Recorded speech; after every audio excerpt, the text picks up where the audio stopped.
ng mga timan. Yan po trabaho namin, nag-ano kami, nag-grinder. Tik-tik kalawang po mga guys.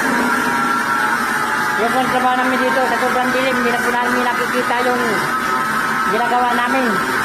Grabe ang kabuko. Ayan yan o. Ilang tao yan dyan, 4. Grabe ang kabuk guys.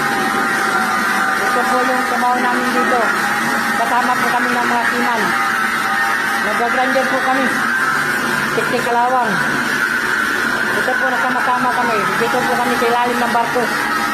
Dito po sa Maestroa. Ayan po, mahaba po yan guys. Hanggang doon po yan guys. Kaso di makikita. Grabe ang dilim.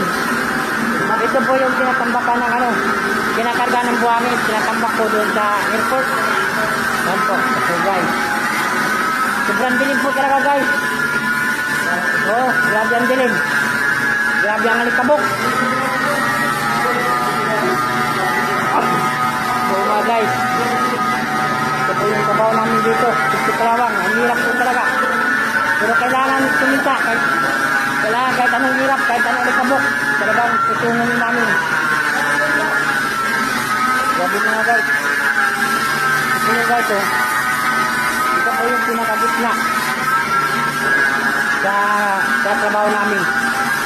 Ito po yung mga draka, yung nagkakagaling namin. Ayan po guys. Dito po. Si Anthony. Ayan po yung trabaho namin dito. Ang hirap po kumita ng pira. Talagang 100 pesos. Grabe.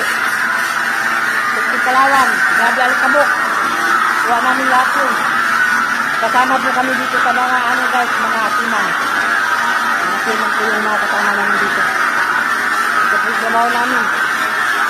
Nag-grinder. Tik-tik kalawang. Ayan.